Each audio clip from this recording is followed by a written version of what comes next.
सो hi everyone, welcome back again. तो यहाँ पे ये रहेगा हमारा lecture number 13 regarding environment, ecology and biodiversity series. तो बहुत सारे बच्चों ने मेंशन किया कि अब हमारे कितने लेक्चर्स यहाँ पे रहेंगे। तो मैं आपको बता दूं कि ये वाले लेक्चर के बाद ऑलमोस्ट हमारा मोस्ट ऑफ द 99% यहाँ पे कंप्लीट होता है। बट यहाँ पे हमारा बचता है अब climate change and global warming, may be almost 2 lectures में। एंड अगर लेक्चर की लेंथ ज़्यादा हुई तो एक ही लेक्चर में वो वाला टॉपिक मैं कवर कराऊंगा। क्लियर? तो ये वाले लेक्चर में यहाँ पे हम देखेंगे वाटर पोल्यूशन, देन हम देखेंगे सीवेज ट्रीटमेंट, देन यहाँ पे radio active pollution, thermal pollution.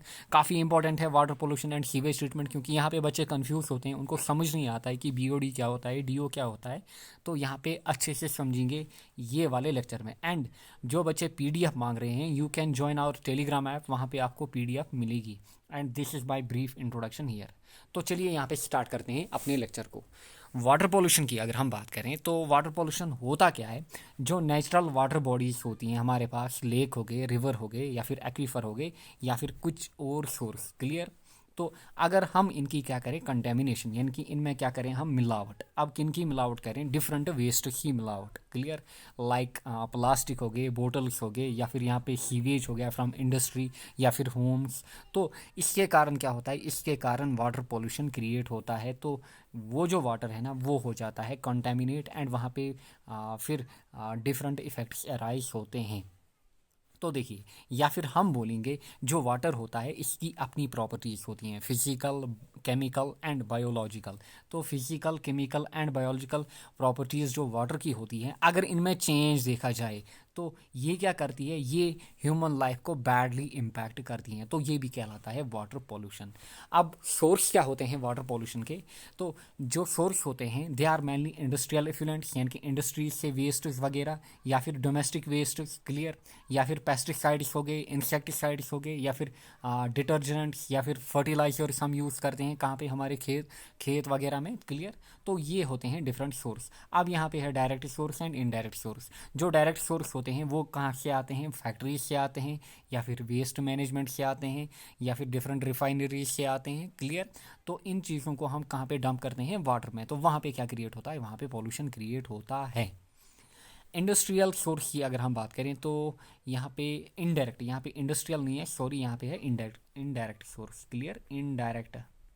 तो इनडायरेक्ट सोर्स की अगर हम बात करें तो इनडायरेक्ट सोर्स जो होते हैं वो नेचुरली इंटर करते हैं कहाँ पे? हमारे इन्वायरमेंट में। लाइक आप देख सकते हो एसिड रेन। क्लियर? तो एसिड रेन में क्या होता है? जब जो पीएच होता है नॉर्मल रेन का वो चेंज होता है तो उसके कारण क्या होती है? तो उसके कारण वहाँ पे एसिड रेन बनती है। फिर वही एसिड रेन जब फॉल करती है कहाँ पे? नेचुरल वाटर बॉडीज़ में, तो वहाँ पे भी क्या होता है? पॉल्यूशन होता है। तो ये हो गया इनडायरेक्ट सोर्स यहाँ पे, एंड ये हो गए यहाँ पे डायरेक्ट सोर्स। अब हम देखते हैं यहाँ पे वाटर क्वालिटी पैरामीटर्स। अभी हमने बोला जो वाटर की डिफरेंट क्वालिटीज़ होती हैं, like physical change, chemical change, या फिर बायोलॉजिकल प्रॉपर्टीज़ होती हैं। तो इनको मेजर करना काफ़ी इंपॉर्टेंट होता है, या फिर इनको देखना काफ़ी इंपॉर्टेंट होता है, क्योंकि अगर इनमें चेंज आए तो वाटर में क्या क्रिएट होता है? वाटर में वाटर पोल्यूशन क्रिएट होता है। तो यहाँ पे समझते हैं। एंड देखिए, फिजिकल की अगर मैं बात करूँ, फिजिकल प्रॉपर्टीज़ में जो कि वाटर की होती हैं, इनका खाली आपको नाम याद रखना है। टर्बिडिटी, पहली है टर्बिडिटी। टर्बिडिटी क्या होती है? Muddy appearance. ये है कोई यहाँ पे लेक वगैरह। क्लियर? अब अगर ये वाले लेक में यहाँ पे गंदगी आए, यहाँ पे डिफरेंट सॉलिड्स आए, यहाँ पे स्टोन्स आए, यहाँ पे ग्रिट वगैरह आए, तो यहाँ पे क्या होगी? मडी अपीयरेंस होगी। तो ये कहलाता है turbidity. And another physical properties, colour, then taste and order, temperature हो गया, सस्पेंडेड सॉलिड। दो टाइप के होते हैं, इनऑर्गेनिक एंड ऑर्गेनिक। यहाँ पे आप देख सकते हैं इनऑर्गेनिक एंड ऑर्गेनिक। तो ये चीज़ें क्या कहलाती हैं? ये कहलाती हैं फिजिकल प्रॉपर्टीज़ ऑफ वाटर। काफ़ी इंपॉर्टेंट है, याद रखिए खाली कि फिजिकल प्रॉपर्टी में क्या क्या आता है। नेक्स्ट अगर हम बात करेंगे केमिकल पैरामीटर्स की, तो केमिकल पैरामीटर में पहला इंपॉर्टेंट पैरामीटर या फिर पहली important property, that is pH. जो पीएच होता है नेचुरल वाटर का जो हम ड्रिंक करते हैं, उसमें होना चाहिए 6.5 to 8.5। Clear? 6.5 to 8.5 according to government of India guidelines. Clear? But कभी कभार ये मेंशन किया जाएगा 6.5 टू 9 भी। क्लियर? 6.5 टू 9 भी, बट ये रेंज आप याद रखिए। अब देखिए, अब अगर पीएच की बात हो रही है तो हम यहाँ पे इंडिकेटर्स की बात करेंगे।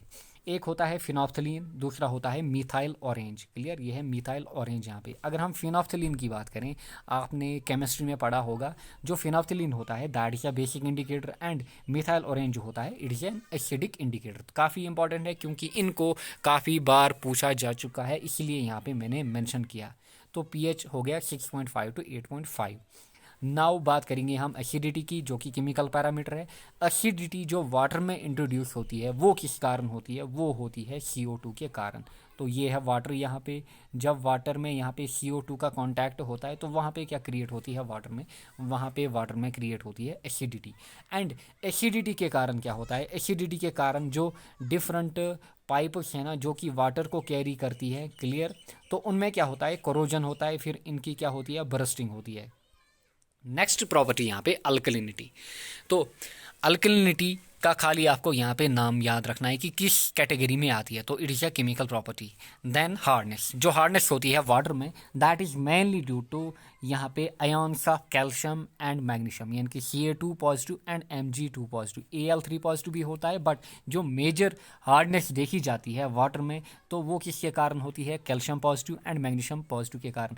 अब अगर हार्डनेस होगी हमारे वाटर में, हार्डनेस के कारण होता क्या है, जो सोप कंजप्शन है ना, जो हम सोप यूज़ करते हैं या फिर डिटर्जेंट यूज़ करते हैं किस लिए, कपड़ों को साफ करने के लिए, तो इसका जो कंजप्शन है ना वो ज़्यादा होगा। क्लियर, ज़्यादा होगा। यानी कि अगर आपको फॉर एग्जांपल यहाँ पे 10 यहाँ पे क्लोथ्स हैं जो आपको धोने हैं, अब अगर आपको 10 क्लोथ्स के लिए यहाँ पे एक सोप यूज़ हो रही है, अगर वाटर हार्ड होगा तो इन्हीं 10 के लिए आपको यहाँ पे 3 सोप्स रिक्वायर होंगी। क्लियर, यानी कि जो सोप एक्शन है ना या डिटर्जेंट एक्शन वो ज़्यादा नहीं होगा किसमें, जब हार्डनेस होती है वाटर में। आई होप आपको हार्डनेस भी समझ में आई होगी, काफ़ी इंपॉर्टेंट है, केमिस्ट्री में भी पढ़ाया जाता है।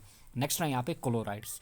अब जो क्लोराइड्स होते हैं ना ये मेनली किन के कारण देखे जाते हैं वाटर में, ये होते हैं NaCl। क्लियर, अब डिफरेंट सोर्स होते हैं क्लोराइड से जो कि वाटर में देखे जाते हैं, दैट इज इंडस्ट्रीज। क्लियर, तो इंडस्ट्रीज जो होता है that is a main source किसका, क्लोराइड्स का। क्लियर, तो नेक्स्ट बात करेंगे फ्लोराइड्स की। जनरली जो फ्लोराइड्स होते हैं अगर इनकी कंसंट्रेशन जो है that is less than 1 ppm तो ये रहते हैं गुड फॉर टीथ, यानी कि हमारे टीथ जो होते हैं ना इनके लिए काफ़ी अच्छे रहते हैं।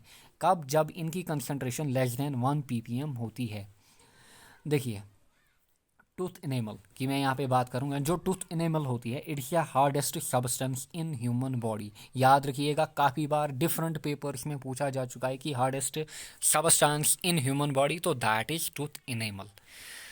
देखिए फ्लोराइड की मैं बात कर रहा था, अगर फ्लोराइड की कंसंट्रेशन ज़्यादा हो जाए ग्रेटर देन 1.5 ppm या फिर 3 ppm या फिर 6 ppm तो इस कारण क्या होता है, mottling of teeth. Mottling meaning यहाँ पे डिस्कलरेशन ऑफ टीथ।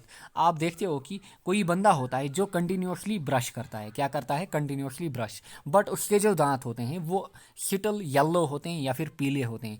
उसमें ब्रश का कोई कसूर नहीं होता है, उसमें पानी का कसूर होता है। अगर वाटर में फ्लोराइड की कंसंट्रेशन ज़्यादा होगी तो ब्रश करने के बाद भी आपके जो दांत हैं ना वो पीले दिखेंगे। देन यहाँ पे अगर एक्सेस फ्लोराइड्स होंगे तो इसके कारण क्या होगी, फ्लोरिसिस। काफ़ी पेपर्स में पूछा जा चुका है, जॉब ओरिएंटेड हो या फिर डिफरेंट एंट्रेंस पेपर्स हो, उनमें पूछा जा चुका है कि फ्लोरिसिस किसके कारण होती है एंड ये किसको इफेक्ट करती है। तो जो फ्लोरिसिस है ना ये इफेक्ट करती है टीथ को, याद रखिएगा। नेक्स्ट है यहाँ पे फ्लोराइड्स के कारण क्या होती है, फ्रेजाइल बोन्स। फ्रेजाइल बोन्स या फिर इसको हम बोलते हैं ओस्टोपोरियोस, यानी कि यहाँ पे जो बोन्स होती हैं ना उनमें क्या होती है, क्रिपलिंग वगैरह होती है। नेक्स्ट बात करेंगे नाइट्रोजन कंटेंट की। तो जो नाइट्रोजन होता है ये आपको यहाँ पे जनरली 4 टाइप का मिलेगा, free ammonia nitrogen, organic ammonia nitrogen, nitrites, then nitrates. Clear, nitrites क्या होते हैं, NO2 नेगेटिव, एंड जो नाइट्राइट्स होते हैं वो क्या होते हैं, NO3 2 नेगेटिव। क्लियर, अब जो नाइट्राइट्स होते हैं ना अगर ये वाटर में हैं, यानी कि अगर इनकी कंसंट्रेशन 1 ppm भी होगी ना तो ये खतरनाक होते हैं, जानलेवा होते हैं। इसलिए जो नाइट्राइट्स होते हैं ना इनकी कंसंट्रेशन वाटर में 0 होनी चाहिए। क्लियर, नाइट्रेट्स की अगर हम बात करें तो नाइट्रेट्स के कारण एक डिजीज़ होती है, इसको क्या हम बोलते हैं, बिल्लू बैबी डिजीज़ या फिर मिथेमोग्लोबिमीनिया। क्लियर, मिथेमोग्लोबिमीनिया। तो ये किन में देखी जाती है, तो ये आपको बच्चों में देखी जाती है। क्लियर, क्योंकि इसका नाम भी है बिल्लू बेबी डिजीज़ या मिथेमोग्लोबिमीनिया। तो यहाँ पे क्या होती है, देखिए यहाँ पे थोड़ा सा ये पेलिंग होती है कि इसकी जो बच्चा होता है उसकी जो स्किन होती है वहाँ पे आपको पेल कलर दिखता है।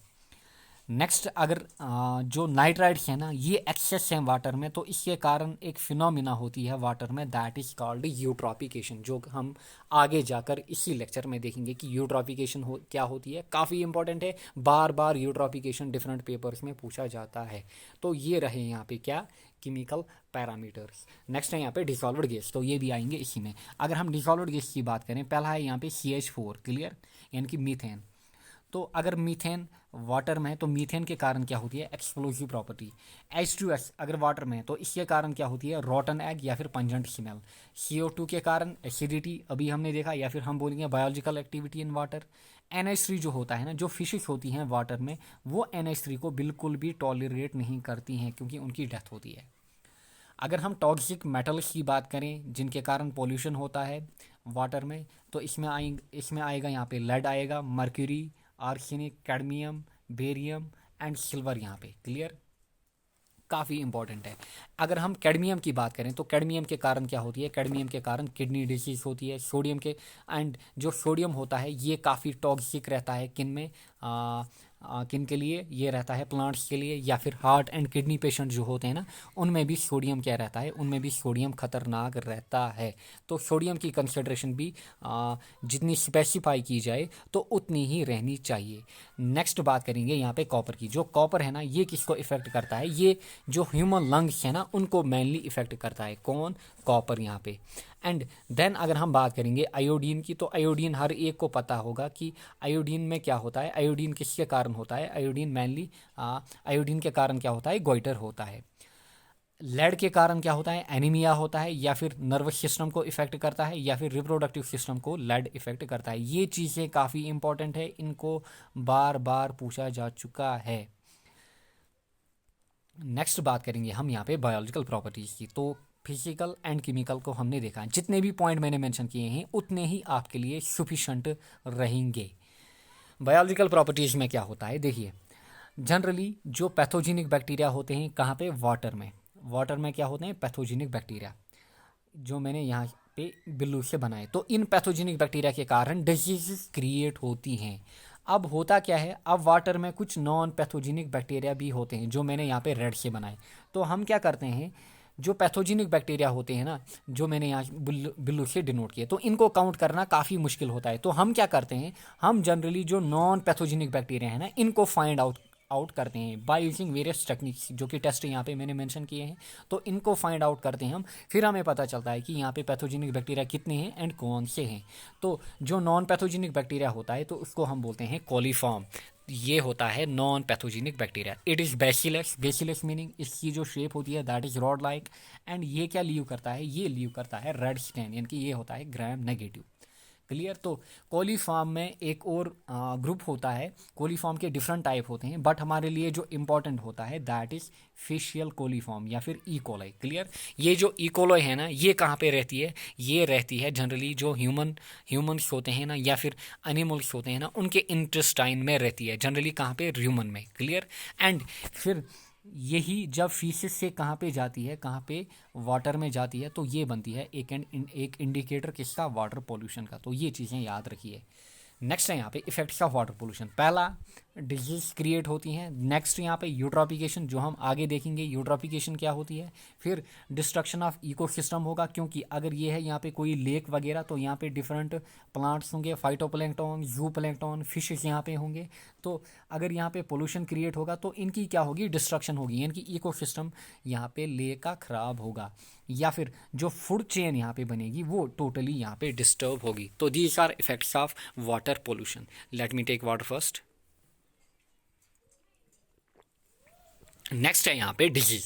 तो वाटर पोल्यूशन के कारण डिफरेंट डिजीज क्रिएट होती है। फर्स्ट देखिए यहाँ पे, फर्स्ट है यहाँ पे बैक्टीरिया के कारण। तो बैक्टीरिया के कारण जो डिजीज होती है दैट इज कॉलरा, टाइफाइड, टेलुरिमिया, काफ़ी इंपॉर्टेंट है। एंड आई एम श्योर कि आपने जो साइंस वाला पोर्शन है कहाँ पे, बायोलॉजी में, वहाँ पे आपने डिजीज का टॉपिक कवर किया होगा, क्योंकि मोस्ट इंपॉर्टेंट रहता है, वहाँ से एक क्वेश्चन गारंटी रहता है, क्लियर। देन वायरस की अगर हम बात करें तो यहाँ पे पोलियो, हेपेटाइटिस, डायरिया, तो ये किस कारण होती है, वायरस के कारण। देन प्रोटोजोआ के कारण हम अगर यहाँ पे बात करें तो इसके कारण होती है डिसेंट्री या फिर कोलिटिस। कोलिटिस क्या होती है? कोलिटिस की अगर हम बात करें तो ये होती है स्वेलिंग। किसकी स्वेलिंग? लार्ज इंटेस्टाइन की स्वेलिंग। एंटेरिटिस क्या होती है? एंटेरिटिस होती है स्मॉल इंटेस्टाइन की स्वेलिंग। देन यहाँ पे गैस्ट्रो इंटेस्टाइनल डिसऑर्डर्स किन के कारण क्रिएट होते हैं? प्रोटोजोआ के कारण, अगर वो वाटर में है। देन हेलिमेंट्स के कारण क्या होते हैं? एलिफेंटाइट्स होते हैं। तो इन चीज़ों का आप अच्छे से इन चीज़ों को आप अच्छे से यहाँ पे याद रखिएगा, क्योंकि ये बारंबार पूछी जाती हैं। एंड अगर आपको साइंस में कोई भी प्रॉब्लम हो रही हो, you can directly contact on my channel. वहाँ पे आपको पूरा कोर्स मिलेगा रिगार्डिंग साइंस। यहाँ पे अगर आप किसी भी एग्ज़ाम की तैयारी कर रहे हैं इंडिया लेवल पे, क्लियर, आपको कंप्लीट साइंस वहाँ पे मिलेगा। नेक्स्ट बात करेंगे हम प्रोडक्टिविटी की। जो प्रोडक्टिविटी होती है ये क्या होती है? ये होती है एबिलिटी किसकी? लेक वगैरह की। यानी कि प्रोडक्टिविटी हम कहाँ पे देखते हैं? लेक वगैरह में। तो ये क्या होती है? ये होती है एबिलिटी किसकी? लेक की। ताकि ये क्या सपोर्ट करे यहाँ पे? फूड चेन को। यानी कि जो लेक में फूड चेन है ना, इसको सपोर्ट करे। एंड जो अलगे होते हैं ये होते हैं बेस इस फूड चेन के, क्लियर, जो अलगे होते हैं। अब इम्पॉर्टेंट पॉइंट क्या है यहाँ पे, ये आपको याद रखना है। अगर अलग अलग ग्रोथ ज़्यादा होगी कहाँ पे? वाटर में। अगर यहाँ पे अलग अलग ग्रोथ, देखिए यहाँ पे अलग अलग ग्रोथ क्या हो रही है? ज़्यादा हो रही है। तो प्रोडक्टिविटी जो होगी वो इंक्रीज होगी। क्या होगी? इंक्रीज होगी। But at the same time जो वाटर क्वालिटी है ना वो डिक्रीज होगी। यानी कि देखिए यहाँ पे काफ़ी कम अलगे आपको दिख रहे हैं, यहाँ पे ज़्यादा अलगे, यहाँ पे इससे ज़्यादा। तो देखिए जितना हम नीचे आ रहे हैं ना, प्रोडक्टिविटी बढ़ रही है, बट वाटर क्वालिटी की अगर हम बात करें तो वाटर जो है ना ये पॉल्यूटेड होता जा रहा है यहाँ पे। एंड ऑन दिस बेस हम जो डिफरेंट लेक्स हैं ना उनको यहाँ पे 3 कैटेगरीज में डिवाइड करते हैं। तो पहला लेक है यहाँ पे ओलिगोट्रॉपिक लेक। तो देखिए ओलिगोट्रॉपिक लेक ये क्या होता है? जहाँ पे आपको क्लियर वाटर मिले, क्लियर। तो इसकी प्रोडक्टिविटी क्या होगी? इसकी प्रोडक्टिविटी डिक्रीज होगी। क्यों? क्योंकि यहाँ पे जो अलग अलग ग्रोथ है ना वो काफ़ी कम होगी। आई एम श्योर आपको अच्छे से समझ में आ रहा होगा। Next mesotrophic lake. तो मीसोट्रॉपिक जो होता है ना ये मीडियम होता है किसके बीच? यूट्रॉपिक एंड ओलिगोट्रॉपिक लेक के बीच। तो ओलिगोट्रॉपिक हमने देखा जहाँ पे प्रोडक्टिविटी जो होती है वो कम होती है। अगर प्रोडक्टिविटी कम है, अलग अलग ग्रोथ कम होगी, तो वाटर क्वालिटी बढ़िया होगी यहाँ पे, क्लियर। यूट्रॉपिक लेक की अगर हम बात करें यहाँ पे प्रोडक्टिविटी हाई होती है, क्योंकि देखिए यहाँ पे जो अलग अलग ग्रोथ है ना वो काफ़ी ज़्यादा है यहाँ पे, एंड यहाँ पे काफ़ी कम। अगर अलग अलग ग्रोथ ज़्यादा है तो जो सनलाइट है ना, देखिए जो सन है ना ये नीचे यहाँ पे पेनिट्रेट नहीं कर पाएगा। क्या? सन यहाँ पे नीचे पेनिट्रेट नहीं कर पाएगा, क्योंकि यहाँ पे जो वाटर होगा वो धुंधला होगा। एंड यूट्रॉपिक लेक में क्या होती है? जो अलग अलग ग्रोथ होती है वो ज़्यादा होती है। एंड ये ग्रोथ किसके कारण होती है? मेनली ये होती है मेनली ड्यू टू न्यूट्रंट्स के कारण। न्यूट्रंट्स कौन? Phosphorus and nitrogen. काफ़ी इंपॉर्टेंट है, काफ़ी बार पूछा जा चुका है कि ओलिगोट्रॉपिक लेक क्या होता है एंड यूट्रॉपिक लेक क्या होता है। तो आई होप आपको अच्छे से यहाँ पे समझ में आया होगा ओलिगोट्रॉपिक लेक एंड मीसोट्रॉपिक लेक। तो ओलिगोट्रॉपिक में हमने देखा कि यहाँ पे आपको टोटली क्लियर वाटर मिलेगा। एंड मीसोट्रॉपिक की अगर हम बात करें वो वहाँ पे आपको दिखेंगी मीडियम वाटर कंडीशंस। नेक्स्ट हम बात करेंगे यूट्रॉपिकेशन की। अब देखिए यहाँ पे मैंने स्टेप्स में यूट्रॉपिकेशन को मेंशन किया है, अच्छे से समझिए, एक एक स्टेप को अपनी कॉपी में नोट डाउन कीजिए। यूट्रॉपिकेशन होती क्या है? यूट्रॉपिकेशन होती है नेचुरल एजिंग ऑफ लेक। कोई बंदा होता है after 10 years, 20 years, 30 years, 50 years, तो उसकी क्या होती है? धीरे धीरे उसकी एजिंग होती है, क्लियर। अब देखिए यहाँ पे ये है लेक, ये है इनिशियल कंडीशन में लेक, ये है यहाँ पे इनिशियल कंडीशन में लेक। एंड ये देखिए ये है यहाँ पे फाइनल कंडीशन में lake after 10 years, 15 years, 20 years. Let मैं मानूंगा आफ्टर 20 ईयर्स ये आपको लेक दिख रहा है। तो देखिए नेचुरल एजिंग ऑफ लेक, पहले लेक ऐसा था बिल्कुल प्योर था, बट जब एजिंग हुई उसकी, एजिंग मीनिंग यहाँ पे इसमें क्या क्रिएट होता है? इसमें पोल्यूशन क्रिएट होता है। अब यूट्रॉपिकेशन किसके कारण होती है? ये होती है due to excess discharge of nutrients like phosphorus, nitrogen. देखिए लेट ये है कोई लेक यहाँ पे हमारा, एंड यहाँ पे देखिए यहाँ पे है हमारा खेत कोई वगैरह, क्लियर। ये है यहाँ पे खेत, यहाँ पे है डिफरेंट प्लांट्स, क्लियर। ये है प्लांट्स, यहाँ पे हम क्या करते हैं? हम इन प्लांट्स को यहाँ पे मैन्योर देते हैं, यानी कि उसमें क्या होता है? उसमें पोटाश होता है, नाइट्रोजन होता है। फिर जब बारिश होती है तो ये कहाँ पे जाता है? यहाँ पे अगर नियर बाई लेक होगा तो ये इसमें जाएगा। कौन? जो न्यूट्रंट्स थे कहाँ पे, किस में? मैन्योर में, लाइक फास्फोरस हो गया, नाइट्रोजन हो गया, तो ये लेक में जाएंगे। धीरे धीरे आफ्टर 10 ईयर्स, 20 ईयर्स, 30 ईयर्स, जो लेक है ना इसकी नॉर्मल कंडीशंस चेंज होंगी। क्या होंगी? चेंज होंगी। यानी कि अगर आपको बिफोर ये ऐसा दिख रहा होगा, फिर आपको ये ऐसे दिखेगा। क्लियर? तो देखिए, अब एक्सेस डिस्चार्ज ऑफ न्यूट्रॉन्स के कारण मेनली यहाँ पे मैंने आपको समझाया, या फिर हम बोलेंगे हाई अलगल ग्रोथ। देखिए, हाई अलगल ग्रोथ हो रही है किसमें? यूट्रॉपिक लेक में। यानी कि अगर अलगल ग्रोथ ज़्यादा हो रही है तो वहाँ पे क्या होंगी? यूट्रॉपिक कंडीशंस होंगी, लेक में पॉल्यूशन क्रिएट होगा। क्लियर? एंड इसी को हम बोलते हैं अलगल ब्लूम। यानी कि यहाँ पे जो अलगल ग्रोथ है ना काफ़ी ज़्यादा आपको दिखेगी। अलगल ग्रोथ अगर दिखेगी तो इसके कारण क्या होगा? जो सनलाइट है ना, अभी मैंने आपको मेंशन किया, यहाँ पे है सन। क्लियर? तो ये जो सन है ना, ये क्या रहता है? ये रहता है सोर्स ऑफ एनर्जी हमारे इकोसिस्टम में। क्लियर? तो क्योंकि ये जो लेक है यहाँ पे फिशेस हैं, डिफरेंट प्लांट्स हैं, उनको भी सनलाइट चाहिए। क्लियर? तो अगर उनको सनलाइट नहीं मिलेगी उनकी डेथ होगी। क्लियर? तो अगर यहाँ पे अलगल ग्रोथ क्रिएट हुई है तो यहाँ पे सनलाइट बिल्कुल भी नीचे नहीं जाएगी, तो सनलाइट क्या होगी? ब्लॉक होगी। ब्लॉकेशन के कारण क्या होगा? यहाँ पे जो डिफरेंट प्लांट्स एंड एनिमल्स हैं वाटर में उनकी डेथ होगी, या फिर जो फिशेस वगैरह हैं ना, स्पेशली फिशेस, उनकी डेथ होगी। यहाँ पे डेथ के कारण क्या होगा? यहाँ पे जो डिफरेंट प्लांट्स हैं या फिर फिशेस जिनकी डेथ हुई, या फिर प्लांट्स की डेथ हुई यहाँ पे, फिर यहाँ पे डिकम्पोशन होगा। डिकम्पोशन के कारण यहाँ पे डिफरेंट गैसेस रिलीज होंगे, लाइक CH4 हो गया, CO2 हो गया, यहाँ पे H2S हो गया, तो वो हार्मफुल रहते हैं एक्वेटिक लाइफ के लिए। क्लियर? या फिर हम बोलेंगे BOD लेवल जो है ना वाटर का, वो इंक्रीज होगा। यानी कि बायोलॉजिकल ऑक्सीजन डिमांड जो है ना वाटर की, वो इंक्रीज होगी। आगे जाकर हम समझेंगे BOD क्या होता है। यानी कि अगर वाटर ज़्यादा पॉल्यूटेड है ना, अगर पॉल्यूशन ज़्यादा है वाटर में, तो हम बोलेंगे BOD कंटेंट जो है ना वो ज़्यादा है। यानी कि हमें ज़्यादा ऑक्सीजन यहाँ पे सप्लाई करना होगा ताकि उस वाटर को क्लीन बनाना होगा। यानी कि अगर BOD लेवल ज़्यादा है तो जो डिजॉल्व्ड ऑक्सीजन है ना, जो वाटर में डिजॉल्व्ड ऑक्सीजन है ना, वो कम होगा। यानी कि डिजॉल्व्ड ऑक्सीजन लेवल डिक्रीज होगी। तो ये होता है यूट्रॉफिकेशन के कारण, नेचुरल एजिंग ऑफ लेक या फिर excess discharge of nitrogen nutrients के कारण। फिर जब न्यूट्रंट्स आए तो न्यूट्रंट्स जो होते हैं वो होते हैं फूड किसके लिए? अलगे के लिए। फिर जब यहाँ पे न्यूट्रॉन्स आए तो अलगे के लिए वो फूड होता है, अलगे ग्रोथ करेंगे। फिर होगा क्या? सनलाइट यहाँ पे ब्लॉक होगी, ब्लॉकेशन के कारण प्लांट्स की डेथ होगी, फिशेस की डेथ होगी। फिर यहाँ पे डिकम्पोशन होगी, डिकम्पोशन में यहाँ पे डिफरेंट गैस रिलीज होंगे जो कि डेंजरस रहते हैं एक्वेटिक लाइफ के लिए। फिर हम बोलेंगे जो इन शॉर्ट यहाँ पे BOD लेवल है ना वाटर की, वो इंक्रीज हुई। यानी कि BOD level meaning pollution water में ज़्यादा, पोल्यूशन ज़्यादा, तो जो DO कंटेंट है ना, यहाँ पे जो DO कंटेंट है ना, डिसॉल्व्ड ऑक्सीजन, वो डिक्रीज होगा। यानी कि नेचुरली जो ऑक्सीजन था वाटर में वो यहाँ पे डिक्रीज होगा। तो आई होप आपको अच्छे से समझ में आया होगा यूट्रॉफिकेशन। नेक्स्ट है यहाँ पे वाटर हाइसिंथ।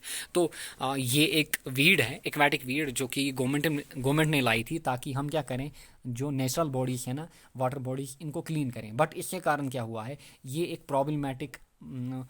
प्रॉब्लम बनी है। अब इसके कारण क्या हो रहा है, इसके कारण भी अब वाटर पोल्यूशन क्रिएट हो रहा है, क्योंकि इसके कारण क्या हो रही है, जो क्लॉगिंग है ना डिफरेंट वाटर बॉडीज़ की, वहाँ पे क्लॉगिंग हो रही है। एंड इसके कारण जो एक्वेटिक लाइफ है ना, स्पेशली फिशेस की, वो डिक्रीज हो रही है। एंड जो वाटर हाइसिंथ होता है इसको हम बोलते हैं टेरर ऑफ बंगाल भी। एंड ये नाम जो है ये है यहाँ पे इसका, ये है बायोलॉजी में इसका नाम। क्लियर?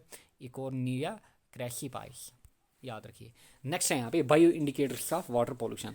अब डिफरेंट इंडिकेटर्स होते हैं वाटर पोल्यूशन के। यानी कि अगर ये आपको वाटर में दिखेंगे तो हम बोलेंगे वाटर पॉल्यूट हुआ है, लाइक सीवेज वर्मस हो गए, ब्लड वर्मस हो गए, या फिर स्लज वर्मस हो गए। अगर आपको ये वाटर में दिखेंगे तो हम बोलेंगे वाटर है पॉल्यूटेड। नेक्स्ट है यहाँ पे लाइकेंस। अब जो लाइकेंस होते हैं ना, ये मेनली किसको इंडिकेट करते हैं, जो सल्फर डाइऑक्साइड के कारण पॉल्यूशन क्रिएट होता है, तो ये इसको इंडिकेट करते हैं। नेक्स्ट है यहाँ पे E coli. Clear? Asteria coli की अगर हम बात करें तो ये जो ई कोलाई होता है ना, ये मेनली कहाँ पे होता है, ये हमारे इंटेस्टाइन में होता है। क्लियर?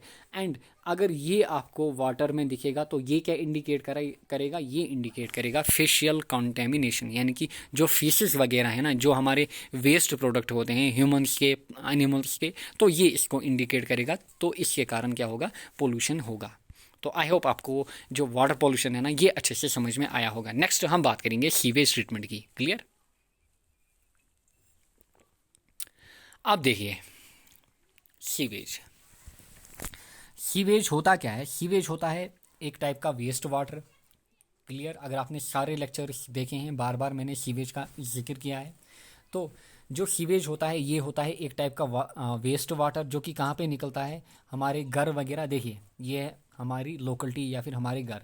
तो ये जो घर है ना, ये मेरा घर है, ये आपका है, ये आपके फ्रेंड का है। देखिए यहाँ पे जो भी बाथरूम से वेस्ट निकल रहा है, देखिए यहाँ से वेस्ट आ रहा है, इनके घर से वेस्ट आ रहा है, फिर इनके घर से वेस्ट आ रहा है। तो यहाँ पे ये कॉमनली फिर एक पाइप में जाता है, एक ड्रेनेज पाइप में जाता है, एंड इसकी फिर ट्रीटमेंट की जाती है। अगर आपने देखा होगा हर एक शहर में सीवेज ट्रीटमेंट प्लांट होता है।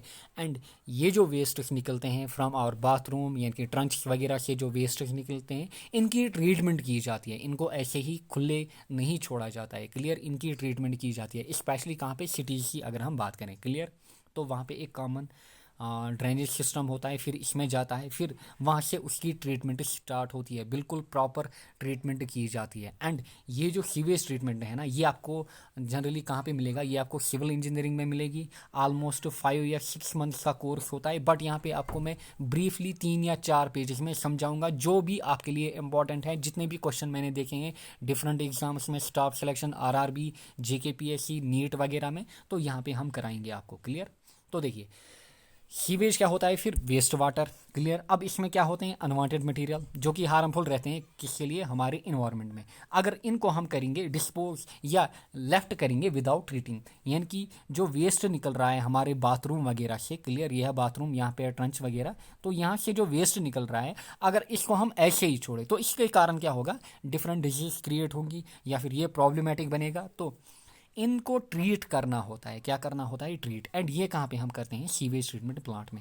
अब जो सीवेज होती है ना, इसमें क्या होती है? इम्प्योरिटी या फिर पोल्यूटेंट्स, जिनके फॉर्म है सॉलिड, लिक्विड एंड गैस। अगर हम वेस्ट वाटर की बात करें या फिर सीवेज की बात करें, तो उसमें होता है 99% लिक्विड। काफ़ी इंपॉर्टेंट है, ये एनसीईआरटी का डेटा है, याद रखिएगा। उसमें होता है 99% लिक्विड। एंड जो सॉलिड्स होते हैं ना, वो खाली होते हैं 0.1%। यानी कि सीवेज में आपको सॉलिड्स खाली 0.1% मिलते हैं। बट जो भी पोल्यूशन क्रिएट होता है वो इन 0.1% सॉलिड्स के कारण वाटर में क्रिएट होता है। आई होप आपको समझ में आया होगा। यानी कि जो सीवेज निकलती है हमारे घर से, इंडस्ट्री से, उसमें 99% लिक्विड होता है एंड 0.1% सॉलिड होते हैं। अब ये जो 0.1% सॉलिड होते हैं, ये यहाँ पे 4 टाइप के होते हैं। इनको हम देखेंगे एक एक करके। पहला टाइप यहाँ पे suspended inorganic solid. Suspended meaning यहाँ पे जो वाटर में सस्पेंडेड रहेंगे। तो लेट मी पॉज हियर, क्योंकि यहाँ पे अजान हो रही है। तो देखिए पहला टाइप सॉलिड्स का यहाँ पे सस्पेंडेड इनऑर्गेनिक सॉइल। पहले देखिए सॉलिड, यहाँ पे देखिए suspended, suspended, dissolved, dissolved, then inorganic, inorganic, organic, organic. तो समझिए यहाँ पे पूरा, यहाँ पे समझिए, तब जाके आपको अच्छे से जो सीवेज ट्रीटमेंट प्लांट है ना वो समझ में आएगा। तो देखिए यहाँ पे ये है वाटर, वाटर में लेट, ये जो रेड से मैं बना रहा हूँ ये होते हैं सस्पेंडेड सॉलिड। क्लियर? यानी कि जो कि वाटर में तैरते हैं। क्लियर? जो कि वाटर में क्या रहते हैं? सस्पेंडेड फॉर्म में। देन होते हैं डिसॉल्व्ड। डिसॉल्व्ड मतलब वो जो कि वाटर के साथ मिलते हैं। क्लियर? यानी कि वाटर के साथ रिएक्ट करते हैं, वाटर के साथ डिसॉल्व होते हैं। क्लियर? लाइक देखिए यहाँ पे डिसॉल्व्ड की अगर हम बात करें, सॉल्ट्स वगैरह होती हैं, वो क्या होती हैं? डिसॉल्व्ड होती है। देखिए सस्पेंडेड इनऑर्गेनिक सॉलिड, इसमें आपको ग्रिट मिलेगा, इसमें आपको sand, silt, clay, iron pieces, गिलास पीस, ये आपको मिलेंगे। तो ये क्या होते हैं? ये होते हैं सस्पेंडेड इनऑर्गेनिक सॉलिड, यानी कि जो कि वाटर में आपको दिखेंगे तैरते तैरते। क्लियर? Then suspended organic. देखिए ऑर्गेनिक में आपको मिलेगा वुड यहाँ पे, देन पोटैटो पीस, ये भी क्या है? Suspended, but these are organic. Organic क्यों? क्योंकि इनमें कार्बन एंड हाइड्रोजन होता है। क्लियर? एंड जो ऑर्गेनिक होते हैं उनमें आपको कार्बन एंड हाइड्रोजन बॉन्ड दिखेगा, इसीलिए। Then dissolved inorganic. Dissolved inorganic में आएंगे यहाँ पे डिसॉल्व्ड सॉल्ट्स लाइक क्लोराइड्स आएंगे, नाइट्रेट आएंगे, फॉस्फेट, जो कि वाटर के साथ डिसॉल्व हो जाएंगे। देन डिसॉल्व्ड ऑर्गेनिक सॉलिड भी आपको दिखेंगे, लाइक शुगर हो गया, फिनॉल हो गया। तो ये जो डिसॉल्व्ड चीज़ें हैं ना ये वाटर में मिल जाती हैं। एंड जनरली जो डिसॉल्व्ड सॉलिड होते हैं ना, इनकी इनका रिमूव करना काफ़ी डिफ़िकल्ट होता है, यानी कि इनको रिमूव करना काफ़ी डिफ़िकल्ट होता है। इनके लिए काफ़ी डिफरेंट ट्रीटमेंट्स की जाती हैं। स्पेशली अगर मैं यहाँ पे बात करूँ, जो डिज़ोल्वड ऑर्गेनिक होते हैं, स्पेशली डिज़ोल्वड ऑर्गेनिक, उनके लिए हम बायोलॉजिकल ट्रीटमेंट करते हैं, आगे जाकर हम समझेंगे। एंड जनरली जो ऑर्गेनिक सॉलिड होते हैं ओवरऑल, चाहे फिर वो सस्पेंडेड हो या फिर डिसॉल्व्ड हो, वो हार्मफुल रहते हैं, काफ़ी ख़तरनाक होते हैं। एंड जो बीओडी होता है वाटर का या फिर वेस्ट वाटर का, तो वो मेनली रहता है किनके कारण, ऑर्गेनिक सॉलिड्स के कारण या फिर ऑर्गेनिक मैटर के कारण, क्योंकि इनकी जो ऑक्सीजन डिमांड होती है ना ऑर्गेनिक सॉलिड्स की, वो काफ़ी ज़्यादा होती है। ऑक्सीजन डिमांड मीनिंग यहाँ पे इनको ऑक्सीजन चाहिए ताकि ये क्या बने, ये स्टेबल बने। नेक्स्ट है यहाँ पे सोर्स ऑफ सीवेज। अब आपको दो सोर्स मिलेंगे। पहला आपको मिलेगा डोमेस्टिक सीवेज, क्लियर, यानी कि जो हमारे घर से सीवेज निकलती है, लाइक गार्बेज हो गया या फिर डिस्कार्डेड वेस्ट मटेरियल जो हम अपने घर में यूज़ करते हैं, फूड हो गया, पेपर हो गया, वुड हो गया, फैब्रिक हो गया, तो ये भी किस में जाता है, ये भी ड्रेन में जाता है, क्लियर, या फिर डिफरेंट पाइप्स में जाता है, क्लियर।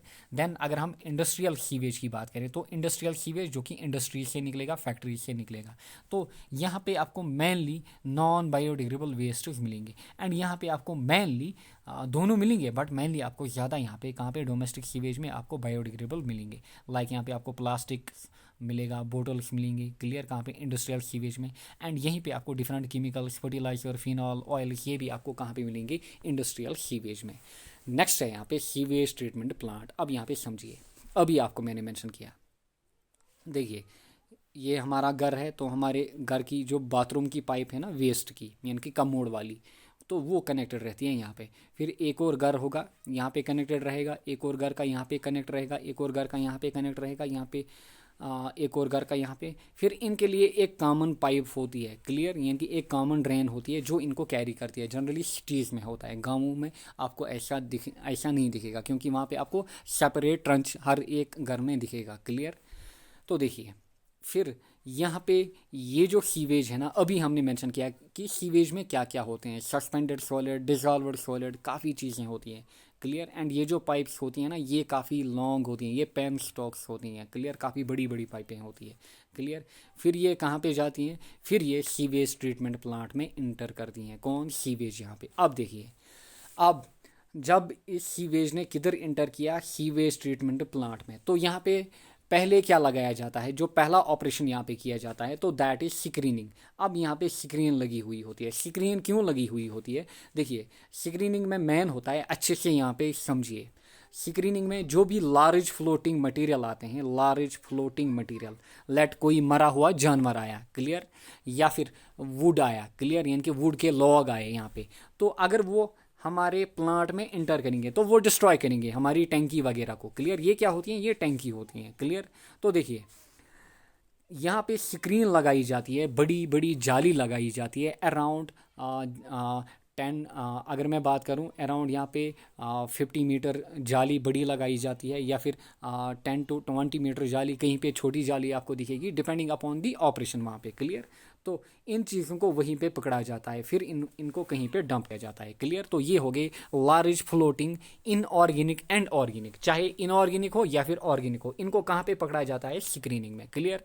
अब अंदर क्या जाएगा, अब अंदर खाली जाएंगे जो सस्पेंडेड है ना, छोटे छोटे, यहाँ पे लार्ज सस्पेंडेड वाले जो थे उनको हमने पकड़ा। अब जो छोटे छोटे सस्पेंडेड इनऑर्गेनिक एंड ऑर्गेनिक है ना, लाइक ग्रिट हो गया, सैंड हो गया, सैंड वगैरह जो है ना, वो इस जाली के अंदर जाएगी। अब वो किधर जाएगी, पहले वो जाएगी ग्रिट चैम्बर में, ग्रिट चैम्बर या फिर ग्रिट टैंक। तो ग्रिट चैम्बर या फिर ग्रिट टैंक किसके लिए होता है, ये होता है मेनली इसी के लिए, जो ग्रिट वगैरह आती है, ग्रिट मीनिंग यहाँ पे सैंड आएगी, यहाँ पे क्ले आएगा, तो इनको कहाँ पे डंप किया जाता है, तो ये यहाँ पे सेटल करेंगी, कहाँ पे, ग्रिट चैम्बर में। फिर जब ये सेटल करेंगी, जो वाटर होगा वो यहाँ से बाहर निकलेगा, फिर इन चीज़ों को यहाँ से बाहर निकाला जाएगा। फिर उसके बाद जो वेस्ट वाटर है ना, ये कहाँ पे जाएगा, ये सेटलिंग टैंक में जाएगा। सेटलिंग टैंक में अब और छोटे छोटे पार्टिकल जो है ना, वो सेटल हो जाएंगे। तो यहाँ पे भी सस्पेंडेड ऑर्गेनिक, यहाँ पे हो रहे थे सस्पेंडेड इनऑर्गेनिक, कहाँ पे, ग्रिड चैम्बर में, बट यहाँ पे सस्पेंडेड ऑर्गेनिक सेटल होंगे। आगे जाकर मैंने ये सब लिखाया है, आप खाली मैं क्या बोल रहा हूँ उस पर ध्यान दो, क्लियर। तो वो यहाँ पे सेटल होंगे, क्लियर। अब जो छोटे छोटे पार्टिकल है वो यहाँ पे सेटल हो गए, इसके बाद जो वेस्ट वाटर है ना वो इंटर करेगा यहाँ पे सेकेंडरी यूनिट्स में, लाइक यहाँ पे एक्टिवेटेड स्लज प्रोसेस होता है या फिर ट्रिकलिंग फिल्टर होता है, जिनको हम एरिएशन टैंक बोलते हैं, क्योंकि इनको यहाँ पे ऑक्सीजन सप्लाई किया जाता है। क्लियर। फिर उसके बाद अगेन ये किधर जाएगा, ये सेकेंडरी टैंक में जाएगा, या फिर जिसको हम सेकेंडरी सेडिमेंटेशन टैंक बोलते हैं या फिर क्लैरिफायर। तो देखिए यहाँ तक अब वेस्ट आ चुका है। अब यहाँ पे कुछ वेस्ट जो है ना इसको इधर किधर लिया जाता है, इसको डाइजेस्टर में लिया जाता है। क्लियर। एंड जब वेस्ट किधर पहुंचा, सेकेंडरी सेडिमेंटेशन टैंक में, तो यहाँ पे भी कुछ वेस्ट जो है ना वो जो सेटल करेगा नीचे, इसको हम किधर लाएंगे, इसको हम लाएंगे डाइजेस्टर में। अब डाइजेस्टर में क्या होता है, तो देखिए डाइजेस्टर में इनको यहाँ पे रखा जाता है at high temperature under anaerobic condition. यहाँ पे डिकम्पोजिशन होती है या फिर ब्रेक डाउन होता है किसका, सीवेज का फर्दर, या फिर हम बोलेंगे अब इसको स्लज, तो स्लज की यहाँ पे डिकम्पोजिशन होती है, यानी कि वॉल्यूम जो होता है ना वो कम होता है। फिर यहाँ से किधर हम ले जाएंगे, सैंड ड्राइंग बेड में। क्लियर। सैंड ड्राइंग बेड में जब यहाँ पे स्लज आएगी तो ये जो स्लज है ना इसको रखा जाता है सैंड ड्राइंग बेड में। देखिए ड्राइंग बेड क्यों, क्योंकि अब यहाँ पे इसको सनलाइट में छोड़ा जाता है, फिर यहाँ पे जो सनलाइट है ना ये इस पे पड़ेगी, तो अगर इसमें और पानी वगैरह होगा वो बाहर निकलेगा। फिर ये जो स्लज यहाँ पे हमने फेंका था, फिर इसको यहाँ पे एज ए मैन्योर हम यूज़ करते हैं। यहाँ पे डिफरेंट ट्रक्स वगैरह आएंगी, ये इसको ले जाएंगी एंड इसको एज मैन्योर यूज़ करेंगे। आई होप आपको अच्छे से समझ में आया होगा।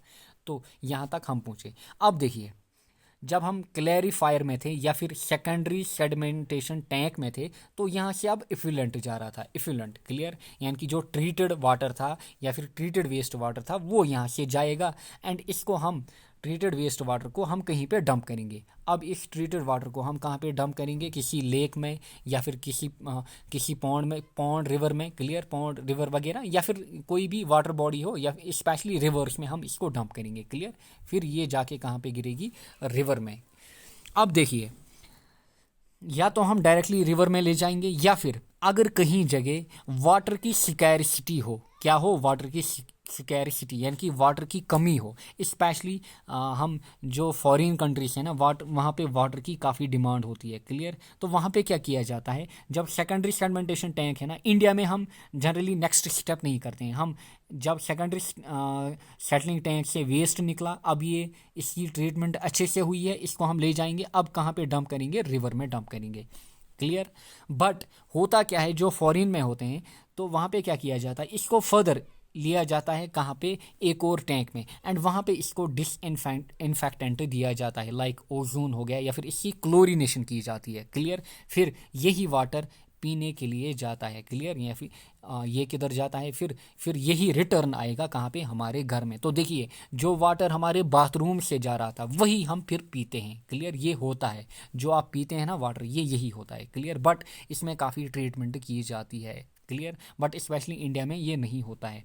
तो याद रखिएगा जो हमारे बाथरूम से वेस्ट निकलता है ना, फिर ये रिटर्न आता है कहाँ पे, हमारे घर में ही, थ्रू पाइप्स। यानी कि अब प्योर वाटर है ये, अब इसमें कोई भी खतरा नहीं है, इसमें कोई भी पैथोजन नहीं है, क्योंकि इसमें अब हमने डिसइंफेक्टेंट मिलाया। आई होप आपको समझ में आया होगा। तो यहाँ पे हम समझेंगे छोटी डायग्राम है, ये डायग्राम आप अपनी कॉपी में नोट डाउन करोगे एंड ये चीज़ें आप मेंशन करोगे। देखिए जब यहाँ से वेस्ट आया, क्लियर, ये आया वेस्ट, तो पहला जो यहाँ पे लगा होता है, तो पहले यहाँ पे क्या लगा होता है, दैट इज स्क्रीन। यानी कि पहले यहाँ पे आपको स्क्रीन दिखेगी। अब स्क्रीनिंग में क्या होता है, यहाँ पे ये चीज़ें आप नोट डाउन करेंगे कॉपी में। Large suspended inorganic and organic substance जो है ना वो यहाँ पे रुकती हैं। क्लियर।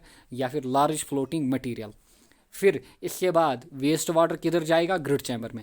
ग्रिड चैम्बर में यहाँ पे जो भी सस्पेंडेड इनऑर्गेनिक है ना उनको रिमूव किया जाएगा। क्लियर। ग्रिड चैम्बर के बाद किधर जाएगा वेस्ट, ये जाएगा प्राइमरी सेटलिंग टैंक में। क्लियर। पीएसटी में यहाँ पे सस्पेंडेड ऑर्गेनिक जो है ना उनको रिमूव किया जाएगा एंड उनको किधर लिया जाएगा, उनको यहाँ पे स्लज डाइजेस्टर में लिया जाएगा। फिर यहाँ से जो रिमेनिंग सीवेज है ना वो किधर जाएगा, वो जाएगा ट्रिकलिंग फिल्टर में, देन एक्टिवेटेड स्लज में। यानी कि यहाँ पे सेकेंडरी ट्रीटमेंट होगी एंड यहाँ पे क्या रिमूव होंगे, यहाँ पे डिसॉल्व्ड ऑर्गेनिक रिमूव होंगे। उसके बाद किधर जाएगा, उसके बाद ये जाएगा किधर, सेकेंडरी सेटलिंग टैंक में, एंड यहाँ पे क्या रिमूव होंगे, यहाँ पे सस्पेंडेड ऑर्गेनिक रिमूव होंगे। तो वो जो यहाँ पे सेटल कर जाएंगे ना, यहाँ पे भी देखिए primary settling tank and secondary settling tank में, इनको अब किधर लिया जाएगा, इनको लिया जाएगा एन एरोबिक स्लज डाइजेस्टर में, यानी कि यहाँ पे ये जो स्लज है ना इसका फर्दर यहाँ पे वॉल्यूम जो है ना वो रिड्यूस किया जाएगा। यहाँ पे सेंट्रीफ्यूगेशन वगैरह यहाँ पे किए जाते हैं। फिर यहाँ से सीवेज को किधर लिया जाएगा, या फिर स्लज को, इसको स्लज ड्राइंग बेड पे लिया जाएगा, यहाँ पे सुखाया जाएगा। फिर इसी को हम एज ए मैन्योर यूज़ करेंगे कहाँ पे, हमारे इरिगेशन में या फिर डिफरेंट पर्पस के लिए। क्लियर। एंड यहाँ से जो है ना अब यहाँ से प्योर वाटर जाएगा। एंड अगर हमें पीना है तो फर्दर यहाँ पे हम क्या करेंगे, फर्दर यहाँ पे हम डिसइंफेक्टेंट यूज़ करेंगे। तो this is all about sewage treatment plant. तो यही यहाँ पे मैंने लिखा है। तो ऑपरेशन ऑफ रिमूवल, दो ऑपरेशन होते हैं, one is unit operation, another is unit process. खाली मैंने यहाँ पे उतना मेंशन किया है जितना एनसीईआरटी में बोला गया है, उससे बाहर मैंने नहीं यहाँ पे मेंशन किया है, क्योंकि अगर उससे बाहर मेंशन करूँ तो मैंने आपको ऑलरेडी मेंशन किया है जो सीवेज ट्रीटमेंट, खाली सीवेज ट्रीटमेंट 6 महीने का कोर्स होता है सिविल इंजीनियरिंग में। क्लियर। तो यूनिट ऑपरेशन, तो दो टाइप के ऑपरेशन होते हैं रिमूवल के, यानी कि सॉलिड्स को रिमूव करने के लिए। एक होता है यूनिट ऑपरेशन। यूनिट ऑपरेशन याद रखिएगा जहाँ पे फिजिकल फोर्स इन्वॉल्व हो, like screening, grit chamber, sedimentation. तो यहाँ पे आपको यूनिट ऑपरेशन यानी कि फिजिकल फोर्स दिखेंगे, याद रखिएगा। यूनिट प्रोसेस, यूनिट प्रोसेस वो प्रोसेस होते हैं जहाँ पे आप biological and chemical methods use करो ताकि आप वाटर को क्लीन करो, लाइक ट्रिकलिंग फिल्टर हो गया, ऑक्सीडेशन पॉन्ड हो गया, या फिर एक्टिवेटेड स्लज प्रोसेस ASP, ये भी याद रखिएगा। क्लियर। नेक्स्ट है यहाँ पे ट्रीटमेंट। तो अभी जो हमने देखा अभी तक, दो ट्रीटमेंट जो होती है that is of two types, primary treatment and secondary treatment. अब देखिए यहाँ पे, यहाँ से यहाँ तक, यानी कि from screening till primary sedimentation tank, इसको हम बोलते हैं प्राइमरी ट्रीटमेंट। फिर from trickling filter and activated sludge process till secondary sedimentation, तो इसको हम बोलते हैं सेकेंडरी ट्रीटमेंट। तो याद रखिएगा प्राइमरी ट्रीटमेंट में क्या आएगा, screening, grit chamber, primary settling tank. Then secondary treatment में क्या आएगा, trickling filter, activated sludge and secondary settling tank. अब देखिए स्क्रीनिंग, स्क्रीनिंग में क्या हम रिमूव करते हैं, large floating inorganic and organic material. Grid chamber में हम क्या रिमूव करते हैं, सैंड, ग्लास वगैरह। प्राइमरी सेडमेंटेशन में यहाँ पे हम रिमूव करते हैं suspended organic particle. Clear. And वो जो सस्पेंडेड ऑर्गेनिक पार्टिकल होते हैं ना, वो कितने हम रिमूव करते हैं, 60 to 70%। एंड उनसे क्या होता है, हमारी जो BOD है ना वो रिड्यूस हो जाती है, कितनी, 30 to 35%, यानी कि जो ऑक्सीजन डिमांड है ना वेस्ट वाटर की वो डिक्रीज हो जाती है। यानी कि प्राइमरी सेडमेंटेशन काफ़ी इंपॉर्टेंट है। देन याद रखिएगा जनरली जो सीवेज होता है ना, सीवेज को हम तब तक ट्रीट करते हैं जब तक ना उसका जो BOD है ना वो कम हो जाए, यानी कि जो लिमिट रखी है गवर्नमेंट ऑफ इंडिया ने, जो कि हम आगे देखेंगे, जब तक उस लिमिट के नीचे ना आए BOD वाटर का, यानी कि अगर वाटर का BOD काफ़ी ज़्यादा है, देखिए लिमिट क्या होती है, लिमिट होती है 30 ppm, यानी कि जो सीवेज होता है या फिर कोई भी वेस्ट वाटर होता है, इसका जो BOD है ना that should be less than 30 ppm, तब जाके हम इसको कहाँ पे फेंकेंगे, रिवर बॉडी में। अगर 30 से ज़्यादा है ना तब हमें क्या करना है, ट्रीट करना है, यानी कि सीवेज को हमें तब तक ट्रीट करना है जब तक ना BOD लेस देन 30 ppm हो जाए, या फिर इससे भी कम होना चाहिए। अगर इससे कम होगा दैट इज़ बेटर। एंड जो पीने का पानी होता है ना उसमें BOD 0 होता है। नेक्स्ट है यहाँ पे सेकेंडरी ट्रीटमेंट। सेकेंडरी ट्रीटमेंट में आएगा trickling filter, activate sludge process. Clear. तो ये दोनों प्रोसेस में हम क्या रिमूव करते हैं, डिसॉल्वर्ड ऑर्गेनिक। तो ये होते हैं बायोलॉजिकल मेथड।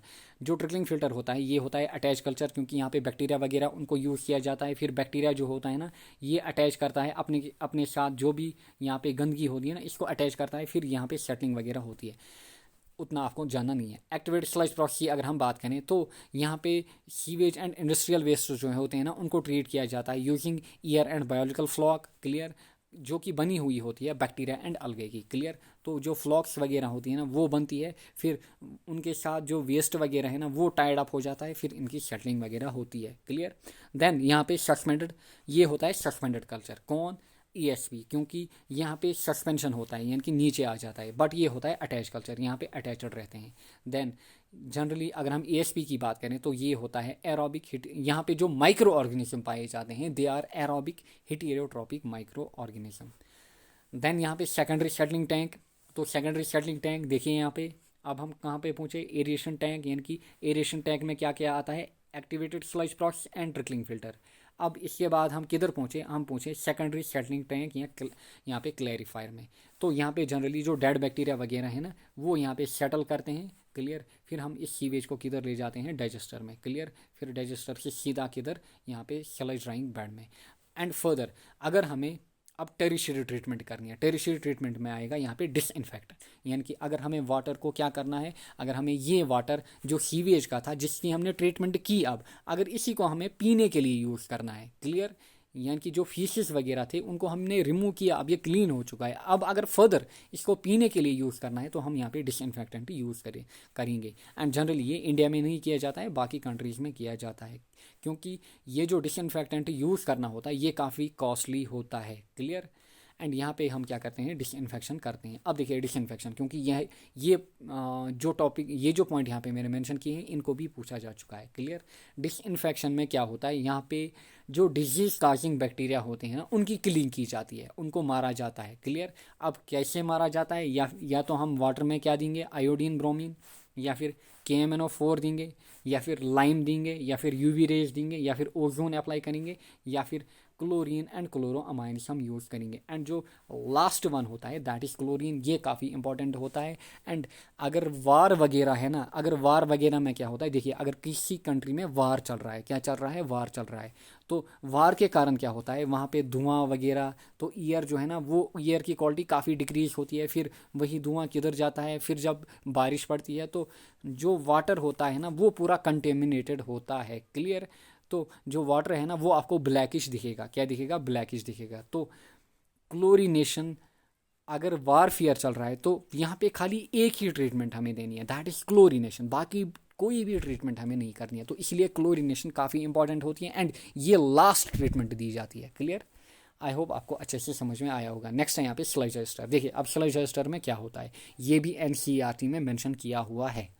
तो स्लज रजिस्टर जो होता है यहाँ पे देखिए, तो ये करेगा रिसीव कहाँ से, एक तो प्राइमरी सेटलिंग टैंक से PST, दूसरा यहाँ पे क्लैरिफायर, इसको हम बोलते हैं सेकेंडरी सेडमेंटेशन टैंक। तो इन दोनों से ये स्लज को रिसीव करेगा, देखिए यहाँ पे स्लज आएगा इधर एंड इधर से इधर आएगा, क्लियर।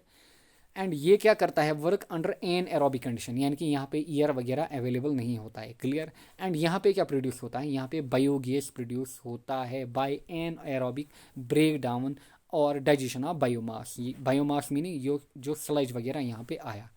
एंड ये किनकी वजह से यहाँ पे पॉसिबल होता है, यहाँ पे कुछ बैक्टीरिया होते हैं जो यहाँ पे एन एरोबिक ब्रेक डाउन या फिर यहाँ पे डाइजेशन करते हैं, तो उनका नाम क्या होता है, दैट इज़ मिथेनोजेनिक बैक्टीरिया या फिर मिथेनोजेंस।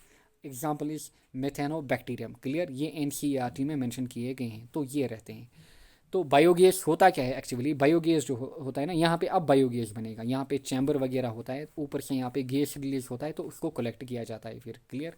तो बायोगैस क्या होता है, बायोगैस में आपको CH4 दिखेगा, मैक्सिमम आपको CH4 दिखेगा, मीथेन, देन CO2 दिखेगा, देन H2S वगैरह इसमें दिखेगा। काफ़ी इंपॉर्टेंट है, काफ़ी बार पूछा जा चुका है कि बायोगैस में क्या क्या इन्वॉल्व रहता है। तो आई होप आपको अच्छे से समझ में आया होगा कि सीवेज ट्रीटमेंट हम कैसे करते हैं। नेक्स्ट हम करेंगे बात यहाँ पे डिसॉल्व्ड ऑक्सीजन की।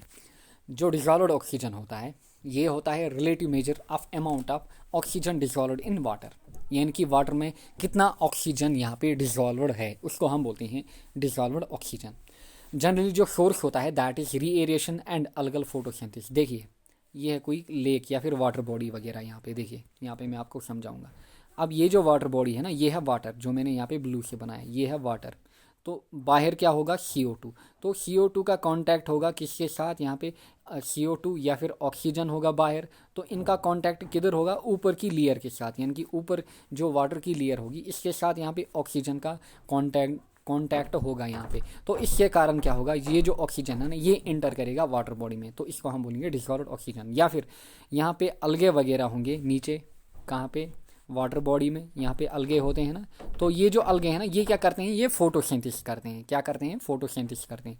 फिर ये ऑक्सीजन रिलीज करते हैं जो कि पानी में मिलेगा। तो ये होते हैं सोर्स ऑफ डिसॉल्व्ड ऑक्सीजन, यानी कि वाटर में जो ऑक्सीजन होता है वो कहाँ से आता है, एक तो आता है रीएरेशन से, यानी कि ऑक्सीजन फ्रॉम एटमॉस्फेयर, दूसरा आता है ये अलगल फोटोसिंथेसिस के कारण।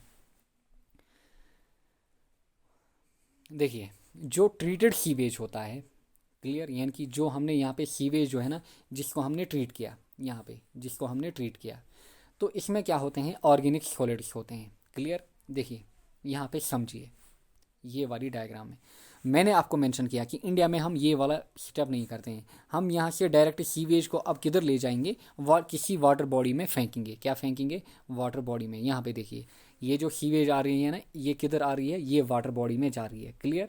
अब ये जो सीवेज वाटर बॉडी में जा रही है जिसकी हमने ट्रीटमेंट की, इसका जो बीओडी है ना, that should be less than 30 ppm। यानी कि अगर 30 ppm है तब जाके हम इस सीवेज को अब किधर डंप करेंगे, ट्रीटेड सीवेज को वाटर बॉडी में डंप करेंगे। तो देखिए डिसॉल्व्ड ऑक्सीजन की कहानी यहाँ पे। तो जो डिसॉल्व्ड ऑक्सीजन है ना, देखिए यहाँ पे जो ऑर्गेनिक सॉलिड है ना इसी सीवेज में, तो उनकी रिक्वायरमेंट क्या होती है, ऑक्सीजन होती है, ताकि वो ऑक्सीडाइज करें एंड वो स्टेबल बने। क्लियर। यानी कि फर्दर वो पोल्यूशन क्रिएट नहीं करेंगे। देखिए अगर इस सीवेज में बीओडी हाई है, अगर इस सीवेज में बीओडी हाई है एंड अगर इसी सीवेज को हम डिस्पोज करेंगे वाटर बॉडी में, तो इसके कारण क्या होगा, जो डिसॉल्व्ड ऑक्सीजन है ना वाटर बॉडी का, वो होगा कम। यहाँ पे डिसॉल्व्ड ऑक्सीजन अब water body will decrease, therefore जो डिसॉल्व्ड ऑक्सीजन है ना अगर वो डिक्रीज कर गया तो वहाँ पे आपको काफ़ी परेशानी दिखेगी कहाँ पे, एक्वेटिक लाइफ में। एंड अगर हम बात करें according to government of India, जो मिनिमम डिसॉल्व्ड ऑक्सीजन है ना, दैट शुड बी 4 mg/L और 4 ppm। यानी कि इतना डिसॉल्व्ड ऑक्सीजन होना ही होना चाहिए वाटर में। यानी कि जो नॉर्मल ड्रिंकिंग वाटर है ना, अगर मैं नॉर्मल ड्रिंकिंग वाटर की बात करूँ जो हम पीते हैं, उसमें होता है around 6.5 mg/L of dissolved oxygen. यानी कि उसमें ऑक्सीजन होता है ना, फिर वो हमारे कहाँ पे, हमारी बॉडी में जाता है। क्लियर। तो डिसॉल्व्ड ऑक्सीजन होना चाहिए वाटर में। क्लियर। 4 mg/L। यानी कि अब अगर बीओडी ज़्यादा है वाटर बॉडी का, उसके कारण क्या होगा, डिसॉल्व्ड ऑक्सीजन कम होगा। क्लियर। इसलिए हम चाहते हैं कि बीओडी कम से कम हो, यानी कि ऑक्सीजन डिमांड जो है ना ऑर्गेनिक सॉलिड्स की वो कम होनी चाहिए। देखिए more DO in water body more clean. यानी कि अगर डिसॉल्व्ड सॉरी, अगर इस वाटर बॉडी में डिसॉल्व्ड ऑक्सीजन काफ़ी ज़्यादा है तो ये क्या होगी, क्लीन होगी। अगर इस बॉडी में डिसॉल्व्ड ऑक्सीजन कम है तो ये क्या होगी, ये लेस क्लीन होगी, यानी कि ये पॉल्यूटेड होगी। आई होप आपको समझ में आया होगा एंड ये वैल्यू भी याद रखिएगा, स्टाफ सिलेक्शन में पूछा हुआ है। नेक्स्ट है यहाँ पे बीओडी। अब बीओडी क्या होती है, अमाउंट ऑफ डिसॉल्व्ड ऑक्सीजन। अभी हमने देखा amount of dissolved oxygen required to oxidize biodegradable organic matter present in sewage under aerobic condition by biological means। तो इसको हम बोलते हैं बीओडी। देखिए हमने देखा जो सेकेंडरी सेटलिंग टैंक थी, तो यहाँ से सीवेज निकल रही थी, इसको अब हम किधर डंप करेंगे, इसको अब हम रिवर में डंप करेंगे। क्लियर। इसको अब हम रिवर में डंप करेंगे। ये है सेकेंडरी सेटलिंग टैंक एंड ये है ट्रीटेड सीवेज। इसको अब किधर हम डंप करेंगे, रिवर में डंप करेंगे। देखिए रिवर में क्या है, रिवर का अपना डीओ है, यानी कि इसका अपना डीओ है। क्लियर। एंड ये जो सीवेज है ना, इसमें अभी ऑर्गेनिक सॉलिड हैं, उनमें क्या होगा, उनकी बीओडी होगी, यानी कि उनकी ऑक्सीजन डिमांड होगी, यानी कि वो ऑक्सीजन चाहेंगे। क्या चाहेंगे, ऑक्सीजन, ताकि वो स्टेबलाइज हो जाए। एंड जब इसमें ये जो सॉलिड हैं इनकी ऑक्सीजन डिमांड है, जब इसको हम फेंकेंगे किधर, वाटर बॉडी में, इस सीवेज को किसी रिवर में, तो जो डीओ है ना, जो वाटर में ऑक्सीजन है, ये इसको ले जाएंगे, ये इसको कंज्यूम करेंगे। यानी कि जो सॉलिड है ये ऑक्सीजन को कंज्यूम करेंगे एंड जो डीओ है ना वाटर बॉडी का, वो धीरे धीरे क्या होगा, कम होगा। बट एक इंजीनियर को, स्पेशली एक सिविल इंजीनियर को या फिर एक पीएचई इंजीनियर को ये ध्यान रखना होता है। तो ये जो ट्रीटमेंट है ना, ये ऐसे नहीं की जाती है, ऐसे ही। क्लियर। यहाँ से इधर लिया, वहाँ से इधर लिया, इसका पूरा ख्याल रखा जाता है, पूरा ध्यान रखा जाता है। डीओ को मेजर करना होता है, बीओडी को मेजर करना होता है, इसके लिए अलग अलग टेस्ट होते हैं। क्लियर। वहाँ पर आपको नहीं जाना है। क्लियर। तो आई होप आपको समझ में आया होगा बीओडी एंड डीओ की कहानी यहाँ पे। देखिए BOD is an indicator of pollution in water. यानी कि अगर बीओडी ज़्यादा तो पोल्यूशन क्या होगा, ज़्यादा होगा, क्योंकि डीओ क्या होगा, कम। बीओडी अगर कम होगा, पोल्यूशन क्या होगा, पोल्यूशन कम होगा। जो ड्रिंकिंग वाटर होता है ना, उसमें बीओडी कितना होना चाहिए, 0 होना चाहिए, उसमें बीओडी नहीं होना चाहिए। क्लियर। क्योंकि बीओडी क्या इंडिकेट करता है, ये इंडिकेट करता है पोल्यूशन को। एंड जो डिसॉल्व्ड ऑक्सीजन है ना ड्रिंकिंग वाटर का, दैट इज 6.5 mg/L। यानी कि डिसॉल्व्ड ऑक्सीजन होना चाहिए, ऑक्सीजन होना चाहिए ड्रिंकिंग वाटर में, बट बीओडी 0 होना चाहिए। क्लियर। एंड जो बीओडी ऑफ सीवेज है ना, वो कितना होता है, that is less than 30 mg/L before disposal in natural water. यानी कि देखिए यहाँ पे हमने सीवेज लाया, देखिए यहाँ पे हमने सीवेज लाया, आफ्टर ट्रीटमेंट, जितनी भी ट्रीटमेंट प्लांट में मैंने वहाँ पे स्टेप मेंशन किए, फाइनल ट्रीटमेंट के बाद अब हमें इसको कहाँ पे ले जाना है, कहाँ पे, किसी रिवर में फेंकना है। तो इस रिवर में फेंकने के लिए इसमें क्या होंगे, अभी कुछ सॉलिड होंगे, ऑर्गेनिक सॉलिड। तो इनकी अभी ऑक्सीजन डिमांड होगी, बीओडी। बट वो जो बीओडी होना चाहिए that should be less than 30 mg/लीटर, तब जाके हम इसको डंप करेंगे यहाँ पे। क्लियर। फिर यहाँ पे धीरे धीरे जितना हम आगे जाएंगे, फिर यहाँ पे देखिए, यहाँ पे क्लीन वाटर, यहाँ पे हमने सीवेज फेंका, देखिए यहाँ पे कितनी पोल्यूशन क्रिएट होगी। आगे जाकर देखिए फिर यहाँ पे क्लीन होगा खुद ब खुद। क्लियर। इसको हम बोलते हैं self purification of river. Clear. ये खुद को फिर प्योर करता है यहाँ पे। आई होप आपको समझ में आया होगा। अब देखिए यहाँ पे बीओडी करूँ, एनसीईआरटी में मेंशन किया है इसको। देखिए यहाँ पे समझिए बीओडी करूँ को। तो देखिए यहाँ पे देखिए, ये रेड जो है ना, ये इंडिकेट करता है किसको, डिसॉल्व्ड ऑक्सीजन को। इनिशियली जब हमने यहाँ से देखिए ये वाली डायग्राम को भी, इनिशियली अभी हमने वाटर बॉडी में कुछ नहीं फेंका है, यानी कि अभी हमने कुछ नहीं फेंका है, तो डिसॉल्व्ड ऑक्सीजन क्या होगा, ज़्यादा होगा। डिसॉल्व्ड ऑक्सीजन मीनिंग ये जो नदी है ना ये क्लीन होगी, अभी हमने इसमें कुछ भी डंप नहीं किया है। क्लियर। सीवेज अभी हमने डंप नहीं किया है, तो ये जो नदी होगी या फिर रिवर होगा ये क्लीन होगा। क्लियर। तो देखिए डिसॉल्व्ड ऑक्सीजन क्या होगा, यहाँ पे काफ़ी ज़्यादा हाई होगा। तो अभी जो ऑक्सीजन डिमांड है दैट इज़ ज़ीरो।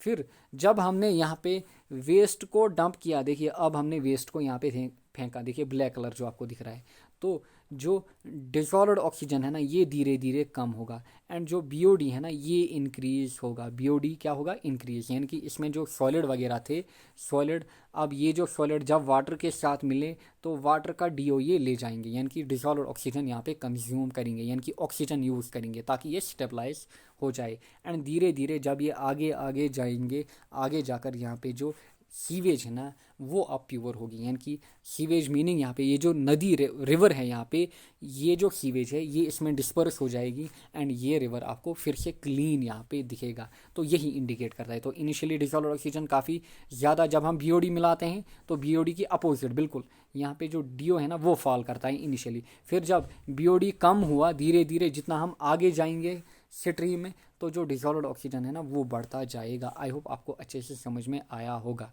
तो यहाँ पे एक बार फिर से समझिए, देखिए यहाँ पे भी करू मेंशन किया है, बट इसने यहाँ पे जो डिसॉल्व्ड ऑक्सीजन है ना इसको ब्लू में मेंशन किया है। तो देखिए इनिशियली डिसॉल्व्ड ऑक्सीजन ज़्यादा है, डिसॉल्व्ड ऑक्सीजन ज़्यादा मीनिंग यहाँ पे जो नदी है दैट इज़ क्लीन। अब हमने क्या किया, यहाँ पे बीओडी जो होगा दैट इज़ ज़ीरो, यहाँ पे बीओडी ज़ीरो होगा। अब यहाँ पे हमने सीवेज फेंकी, इसमें क्या है, सॉलिड, ऑर्गेनिक सॉलिड, उनकी क्या है, बीओडी, यानी कि बायोलॉजिकल ऑक्सीजन डिमांड, वो क्या चाहेंगे, डिसॉल्व्ड ऑक्सीजन फ्रॉम वाटर।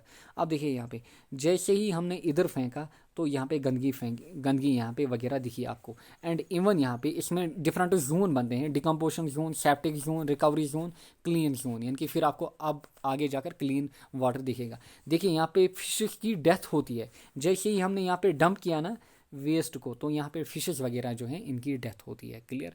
फिर आगे जाकर जितना हम आगे जाएंगे तो ये जो वेस्ट है ना ये डिस्पर्स हो जाएगा, इसमें मिलेगा, इसमें फैलेगा, इसमें फिर आगे जाकर आपको अगेन क्लीन वाटर दिखेगा। तो आई होप आपको समझ में आया होगा। क्लीन वाटर मीनिंग यहाँ पे डीओ इंक्रीज होगा, बीओडी ज़ीरो होगा।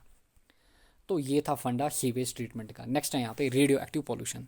अब रेडियो एक्टिव पोल्यूशन जो होता है ये होता है पोल्यूशन किस में, एयर में, वाटर में या फिर सॉइल में, किन के कारण, रेडियो एक्टिव मटीरियल्स के कारण। देखिए ये है रेडियो एक्टिव मटीरियल जो कि डिफरेंट इंडस्ट्रीज़ में यूज़ किए जाते हैं, लाइक रेडियम हो गया, यूरेनियम हो गया, थोरियम हो गया। क्लियर। जिनसे हम डिफरेंट केमिकल बनाते हैं या फिर जो हथियार वगैरह है ना वो बनाए जाते हैं। अब ये जो रेडियो एक्टिव पोल्यूशन होता है इट में बी नेचुरल और it may be man made. Natural cosmic rays से, यानी कि जो कॉस्मिक रेज आती हैं, क्लियर, हमारे इन्वायरमेंट से जो कि सॉरी किधर रीच आउट करना चाहती है, अर्थ तक, तो उनके कारण क्या होता है, रेडियो एक्टिव पोल्यूशन होता है। या फिर इसमें आता है टेरेस्ट्रियल रेडिएशन। टेरेस्ट्रियल रेडिएशन जो कि वो रेडिएशन जो कि निकलती है किन के न्यूक्लियस से, जो कि प्रेजेंट होती हैं रॉक्स में, सॉइल, वाटर वगैरह में, लाइक रेडियम हो गया, यूरेनियम हो गया, थोरियम, रेडॉन, पोटेशियम 40, कार्बन 14, ये क्या होते हैं, ये होते हैं रेडियो एक्टिव आइसोटोप्स। क्लियर। तो इनके कारण क्या होता है, इनके कारण रेडियो एक्टिव पॉल्यूशन होता है। नेक्स्ट है man made. Man made pollutants, जो रेडियो एक्टिव पॉल्यूटेंट्स हैं ना वो कहाँ से निकलते हैं, वो मेनली आपको दिखेंगे फ्रॉम एटॉमिक रिएक्टर। क्लियर। या फिर जो एटॉमिक न्यूक्लियर रिएक्टर होते हैं वहाँ पे आपको ये दिखेंगे। इंपॉर्टेंट पॉइंट्स हैं यहाँ पे कुछ रिगार्डिंग रेडियो एक्टिव आइसोटोप्स यहाँ पे। पहला है यहाँ पे आर्सेनिक 74। तो आर्सेनिक 74 यूज़ किया जाता है टू डिटेक्ट ट्यूमर्स। काफ़ी इंपॉर्टेंट है, इनको बार बार काफ़ी पेपर्स में पूछा जा चुका है। Clear, to detect tumours. Sodium 24 ये क्या करता है, डिटेक्ट ब्लड क्लॉटिंग। कोबाल्ट 60 कहाँ पे यूज़ होता है, कैंसर ट्रीटमेंट में। क्लियर, यानी कि कैंसर डिटेक्ट करने में या फिर ट्रीट करने के लिए कोबाल्ट 60 यूज़ होता है। आयोडीन 223 तो ये भी कैंसर थेरेपी में यूज़ होता है। यूरेनियम 235 आई होप आपने फिजिक्स में या फिर केमिस्ट्री में ये चीज़ें पढ़ी होगी। क्लियर, कहाँ पे यूज़ होता है, ये यूज़ होता है रिएक्टर में, एटॉमिक रिएक्टर में एज ए फ्यूल। आयोडीन 131 इसके कारण क्या होता है, lung cancer, skin cancer, thyroid cancer, sterility, defective eyesight. तो ये चीज़ें याद रखिएगा। नेक्स्ट है यहाँ पे कंट्रोल किसका, रेडियो एक्टिव पोल्यूशन का। पहला यहाँ पे जो रेडियो एक्टिव वेस्ट्स होती हैं या फिर सबस्टांस होती हैं उनको हमें प्रॉपरली क्या करना होगा, उनको हमें प्रॉपरली स्टोर करना होगा। यानी कि जहाँ पे हम इनको स्टोर करेंगे वो होने चाहिए, उनमें बिल्कुल भी लीकेज नहीं होना चाहिए। अगर थोड़ा लीकेज हुआ ना तो ये काफ़ी खतरनाक बनते हैं। क्लियर, एंड दूसरा प्रोडक्शन यहाँ पे जो वर्कर्स होते हैं जो इन इंडस्ट्रीज़ में क्या करते हैं, काम करते हैं, तो उनमें क्या होनी चाहिए, प्रॉपर यहाँ पे प्रोटेक्टिव गारमेंटिंग होनी चाहिए। क्लियर, एंड साथ ही में जो एटॉमिक वेपन्स हैं या फिर एक्सप्लोजन्स हैं ना, इनको हमें क्या करना चाहिए, इनको हमें डिक्रीज़ करना चाहिए। नेक्स्ट पॉइंट यहाँ पे याद रखिएगा, जो रेडियो एक्टिव पोल्यूशन होता है इट मस्ट बी चकर्ड, क्योंकि रेडियो एक्टिव पोल्यूशन को आप कंट्रोल नहीं कर सकते। क्लियर, कंट्रोल मीनिंग यहाँ पे, क्योंकि इसके कारण जो डिफरेंट डिजीज होती हैं ना उनको आप क्योर नहीं कर सकते। क्योंकि याद रखिएगा, इसके कारण जो रेडियो एक्टिव पोल्यूशन है ना, इसके कारण जो भी डिजीज होती हैं ना वो अभी तक क्या है, उनका अभी तक कोई भी क्योर नहीं मिला है। तो ये याद रखिएगा, इसीलिए it must be checked. Radioactive pollution जो है ना ये इसको चेक करना ही करना है। नेक्स्ट है यहाँ पे थर्मल पोल्यूशन।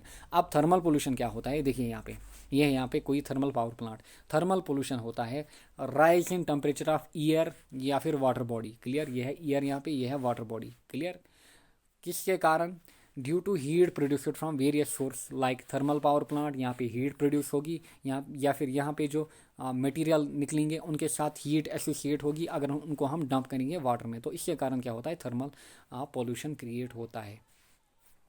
नेक्स्ट है यहाँ पे इफेक्ट्स ऑफ थर्मल पोल्यूशन। देखिए, अब अगर ये जो मटेरियल यहाँ पे हमने निकाले इनको हम डंप करेंगे किसी रिवर या फिर वाटर बॉडी में, तो वहाँ पे क्या होगा, जो एक्वेटिक लाइफ है वो डिस्ट्रॉय होगी।